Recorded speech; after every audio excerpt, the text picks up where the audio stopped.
Hello, my queen, and welcome back to the Pageant Gal podcast. I feel like we are about to flip the industry on its head with this episode, and this is probably going to be, I can almost guarantee, one of my most listened to and powerful episodes because we are talking about overcoming competition comparison. And I want to preface that if you are listening to this, you are not alone. Comparison is something every single pageant woman, no matter who you are, is going to experience at some point in time in your life, in your pageant journey. And this episode is especially inspired by my clients in the Queen Collective. We had such a beautiful interview training session today where we did a process and we had such a great coaching session around overcoming comparison and tangible, energetic, and mindset shifts that you can make so that you don't have to compete with this feeling of always lurking around like who else is competing, what are they doing? Because ultimately, what that's going to do is it's going to leak your own confident, clean energy. So, whether or not you're also a strong competitor, the minute that we allow ourselves to compare or size up our competition, we are not in our full queen status. We have the ability to be shaken. When we compare ourselves to one person, we might as well compare ourselves to everything. And there's no worse feeling than that sense of we want something so bad, like to win, but we're doubting ourselves along the way. And we're also trying to like minimize our other competitors' worthiness in the process. Meanwhile, we don't have to do it that way. You get to feel light. You get to feel confident. You get to celebrate and elevate yourself and the other women around you without it feeling like it's a big comparison mind trap. But in today's episode, I'm actually going to give you tangible shifts that you can do today. Even if you did one of these things, I promise it will completely change your mindset, your energy, and approach when it comes to the other competitors you are competing against in competition so that you can stay rooted, anchored, and focused in why you are competing, in why you are the best fit to win, and you can still have the strongest, most powerful performance that you have been practicing and preparing for. So let's get into it. First thing that I want you to know, like I've said, comparison is normal, but that doesn't mean that we have to normalize it and keep it with us. So I don't want you to beat yourself up if you're listening to this and you feel guilty because you're going through this. You do not have to let this derail you. It's something I can promise you every other competitor is experiencing. But the very first thing that I want you to do when it comes to this is what we do not see, we do not worry about. Chances are you are comparing because you are looking at what other women are doing. And while this is not a true hard stop fix, I want you to mute anybody else that you are competing against. Anybody else. You can follow them, but you do not need to be seeing what they are doing, okay? This does not make you a bad person. Nobody's going to see it. That's why they created the mute button on social media. But the whole idea is that you're focused on the people who you can see, but what about the people you don't see, who are preparing behind the scenes, who are going to announce that they're competing at the last minute? So while you're focused on comparing or worrying about what one person is doing on social media, you have no idea what other people are bringing to the competition, and likewise, they don't know what you're bringing. But it doesn't matter because what we focus on, where our focus goes, energy flows. The same thing will happen when you do not see what they are doing. So there's no need to see and keep tabs on what your competitors are doing. You can still be friendly. You can still make friends. You can still have, a cordial experience with these other women, but you do not need to be following them. And I will say every competition that I compete in, I follow this rule. That way, if you are looking at what other competitors doing, girlies, you'll know it's because you're going to their page. It's like you are going into the danger zone to go and do that.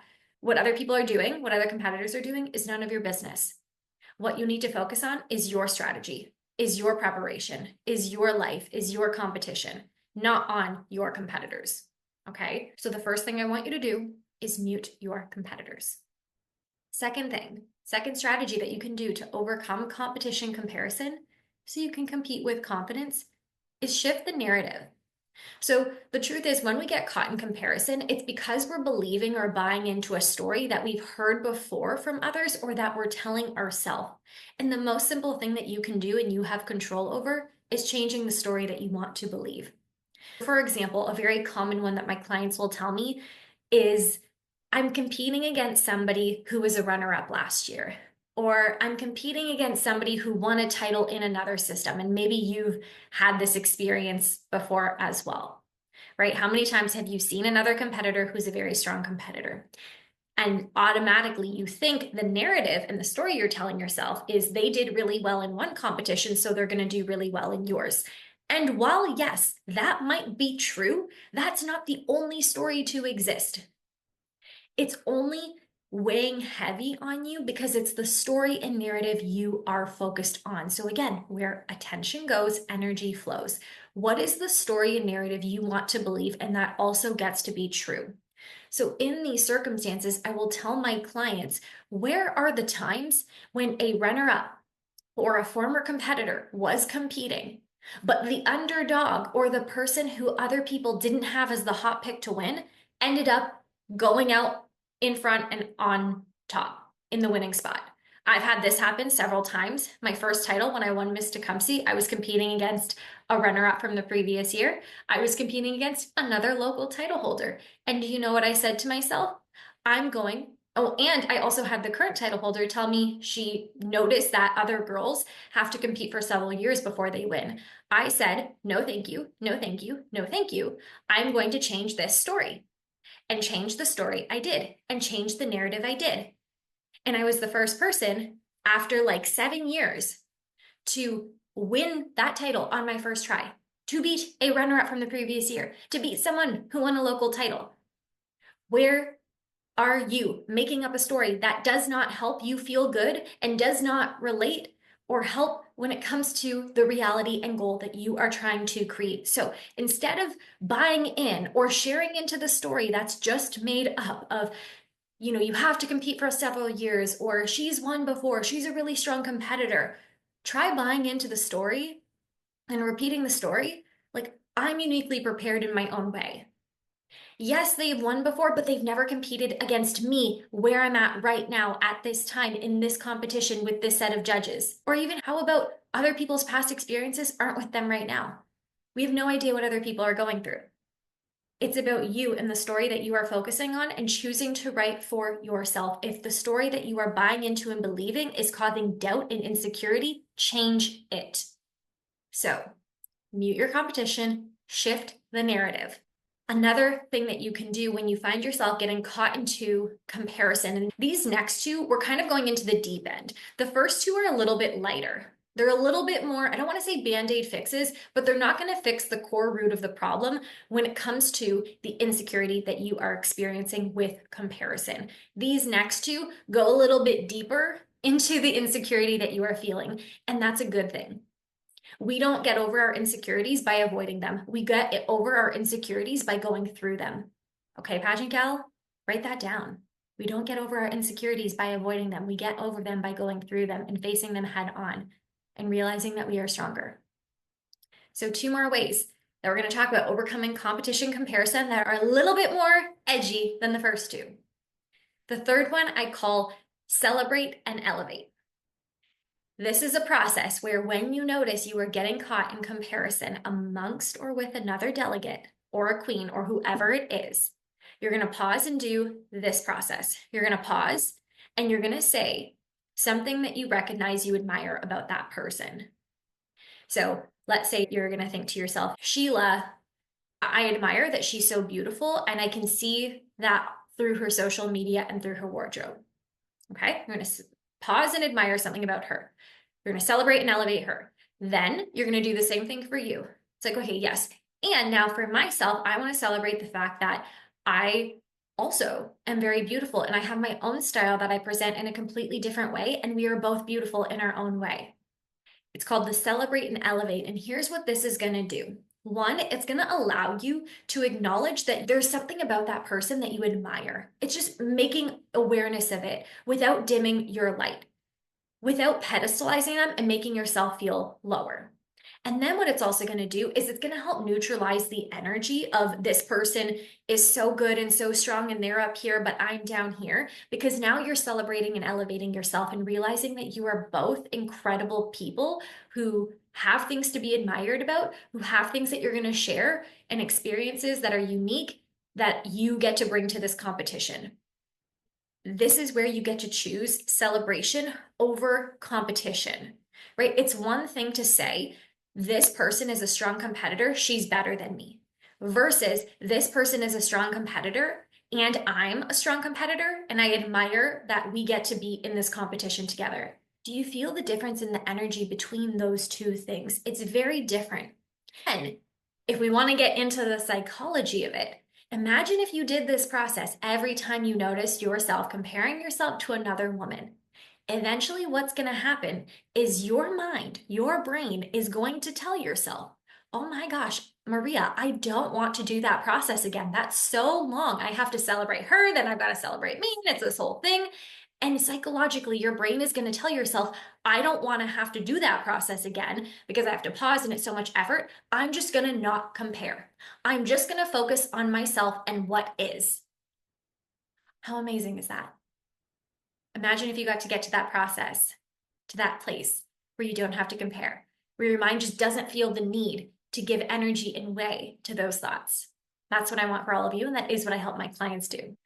The fourth one, and probably and arguably the hardest method of overcoming comparison that I can promise you 99% of coaches cannot help you with, only because it is such a trained process that I have gone through literal education to learn and help my clients do.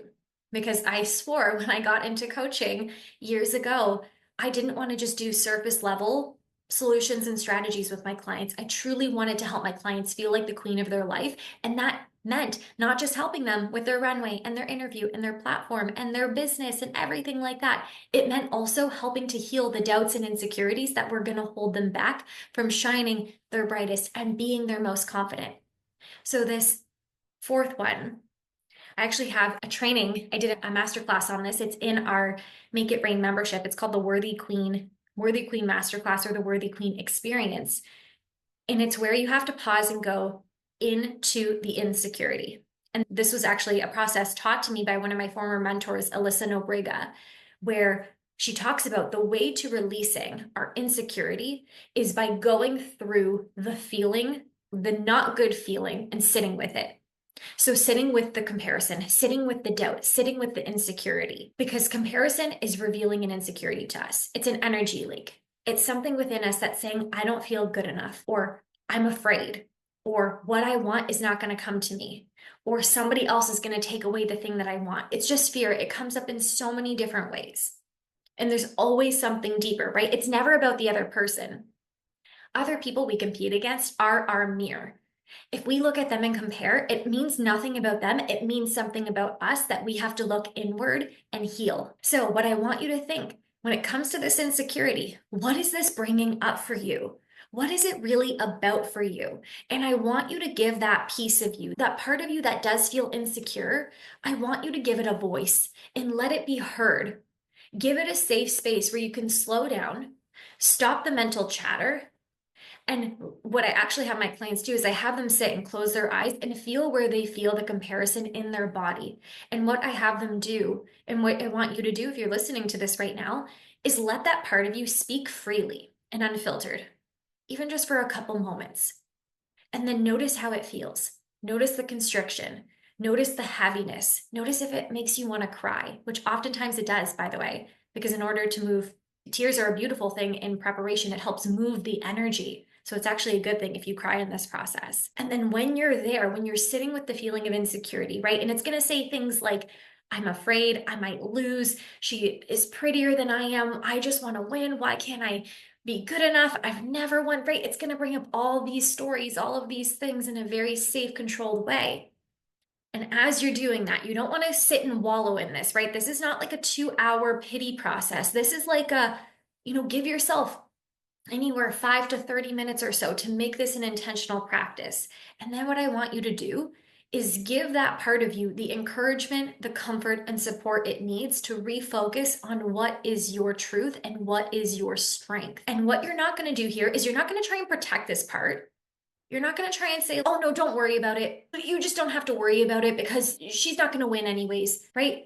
That's not comforting. It's like, hey, I hear you. I see you. I love you. It's okay. How can you meet that insecure part of you with wholeness, with acceptance? How can we meet that part that feels like it's empty or broken and say, you're not broken, right? You're just going through a fear. You're just afraid. Hey, it's normal to be afraid. But here's also what you got to know is that you are putting in the work, right? And whatever else is true for you, whatever else are your strengths, are your unique gifts that you bring in. And while you might be sitting here thinking, and hopefully you can hear this in my voice, you might be thinking, Maria, if the first three are the lighter ones and this one like feels powerful, maybe you feel that in my voice, I'm just going to do the fourth one every single time. I would say, heck yes, Sheila, please go do that. But I would also say it's the one that's often most avoided. One, because again, I don't know many other coaches who teach this type of process or who know this type of somatic and mindset type of work, but also we resist sitting with the discomfort. So even my clients who know this process, who have been doing this process with me for years, they will tell me, Maria, I know, and this always makes me feel so much better after I do it, but I still don't end up sitting and doing it. So if you're listening to this episode, you have this gift that you get to give to yourself. These practices, right? Whether it's 1, 2, 3, 4, or a mixture of all of them. But what I'm going to recommend for you to do is pick one and try it on and do it. I would love for you to implement all four of them right away. That's amazing. But what is more important to me is that you're going to implement one and continue to implement it and continue to feel the shift happening and recognize that this is a practice. It's not a one-time fix. It's not, oh, we mute our other competitors. Okay, we don't compare. We have no more insecurity. If it was, I would be a millionaire. And one day we will be. But you know what? It's not always going to be like that. It's a practice. But what's going to happen is that the next time you notice the comparison come up, whereas before you might sit in that doubt and that insecurity and that fear for like 2 weeks, now it's going to be like 2 days. And the next time it's going to be like 2 hours. And the next time it's only going to take you 20 minutes to shift the energy out of feeling that doubt and scarcity and into your wholeness, into your power, into your confidence. Overall, Pageant Gal, what I want you to know is that your only competition is you. If you notice other people, if you're worried about other people, it's a mirror for how you get to be an even stronger, beautiful, bolder, more accepting version of yourself. So what I want you to remember from this episode is to, one, stay in your lane. Focus on yourself. That's the only person you have to focus on. You and what you're here to do moving forward for the people you're here to impact. I want you to trust your preparation and strategy. Trust that the actions that you are taking now are going to be seen and they're going to resonate with the judges, with the people who you want to connect with.